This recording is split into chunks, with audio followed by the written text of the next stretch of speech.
Hey everybody, welcome again. So it's a common requirement that a lot of times you have to take screenshots on your computer. So it's possible that maybe you have an application which you want to just take a screenshot and save it in a paint or an image file.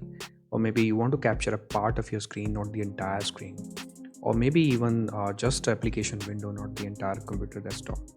So in today's video, we're going to see some of the ways you can take screenshots.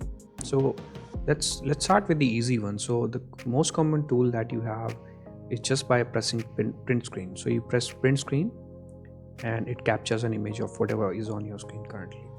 So I'm going to show you an example. Let's say this is my desktop, and if I press print screen, it's gonna copy the screenshot to my clipboard. And if I open paint and I try to paste it there, you will see that it has my entire screen grab there. So let's say this was my empty desktop. Let's say I do something else. Let's say I have an application open and I do another print screen. Go back to Microsoft Paint and try to paste it, and you can see it's now taking the calculator application as well. So the way print screen works, whatever is on your screen, it's just gonna print that.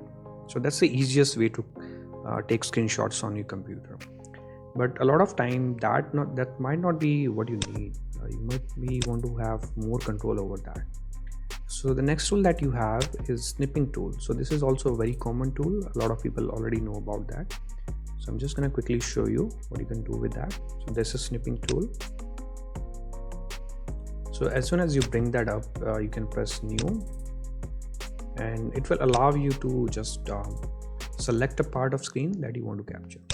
So for instance, let's say I want to capture this. When I do that, it's just going to take a screenshot and put it in a file. Now I can just save it, or I can do whatever I want to do with this. So that's another tool. The tool I want to show you today is more advanced version of this snipping tool. It's called Snip and Sketch. So to get this tool, you just need to go back to your start menu, type in snip, and you will see an option. It's an app called Snip and Sketch. Start that. When you start that, you will see a similar interface like we saw with snipping tool. You have this new button there, and there's this drop down which comes with 3 options: snip now, snip in 3 seconds, and snip in 10 seconds. So it's just like a timer. It allows you to snip after a few seconds. If you just want to have your windows ready before you start snipping, you can say snip in 10 seconds, and then you can set up your windows before you actually take a screenshot. So I'm going to show you what options you get with this one. So I'm just going to do snip now for this example. Just going to close that. If I say new, so you see a couple of options there. So first one is your rectangular snip. It's exactly same like you did with your normal snipping tool. It allows you to capture a rectangular area on your screen. It could be anything. So I'm just going to do that, and you can see it has taken a screenshot of that. So let's see what else we have. I'm going to do new again. So the second option that you have, it's your freeform snip. So what that means is that you can just select any area on your screen. It doesn't have to be rectangle. So let me show you how that works. I'm just going to close that and come back again. Just want to close my calculator application. Let's do new again. Freeform. What I can do now is that I can select any area. Say I want to capture this area. It doesn't have to be rectangle. So I can move my mouse freely and capture the exact area that I want. It can't be really accurate if you're just using a mouse, but maybe if you're using it on a tablet, or you have a pen that you can use, then it will be really accurate. So like you see, this is the area that I wanted to snip. It's not rectangle or square or anything. I can just select any area I want. So this is a second option that you can do there. Now if you want to capture the whole screen or a specific application, you can also do that. So I'm gonna bring that application again. So let's say I do a new. So this third option, it allows you to snip a window. So if you want to capture any specific application, then you can use it. Let's do that. So you click on that option. Now you need to select the window that you want to capture. So I'm going to select something. let's say I do this, but if I do that now, it's going to capture my taskbar. So let me show you that also. Let me click that. So you see it captured my taskbar because that's also a window, right? But I wanted to show you if I can capture the complete window. Let's do that now. So let's say new, select a window, and now you see as soon as I move forward to this app, it will highlight, and when I go back to my toolbar, it will just grayed out.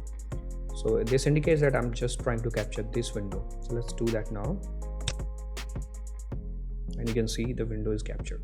It's the whole window, including title, your controls and everything, just the window.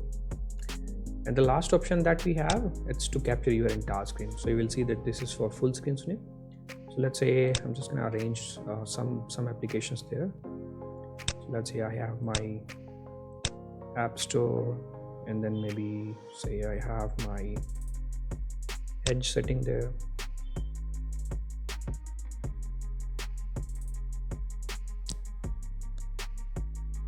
Just want to arrange these applications so that we can capture multiple applications. All right, so let's say we have these applications like that, and behind that there will be obviously my desktop. So let's do that. I'm gonna say full screen, and there you go. You can see that it actually captured this desktop that you have behind, not the snipping application. So it's always going to exclude that, and then you have all the other applications that you have. So it's like your regular print screen that we did earlier. So the cool thing with this tool is that after you have captured the screenshot, you can do other things as well. So if you want to say write something on that, so I can do that. Whatever I want to sort of annotate there. If you want to erase that, you can choose the eraser. You can erase that one by one. It's just like doing an undo option. And you can also crop images if you want. So let's say I want to crop it. I want to keep a specific area. That I can do just like that. You can confirm selection, or you can cancel it. Say confirm, and then you can save it. You got these other tools that you can use to zoom in, zoom out, and you can save it. You can copy it if you want to insert that in your other documents, and you can share it. So that's how you can use your snip and sketch tool. It's just an advanced version of snipping tool that, like I showed you earlier, it allows you to do a lot of other things just other than snipping. So that's all for this video. If you find this video helpful, please like and share it with your friends, and don't forget to subscribe. Thanks a lot for watching.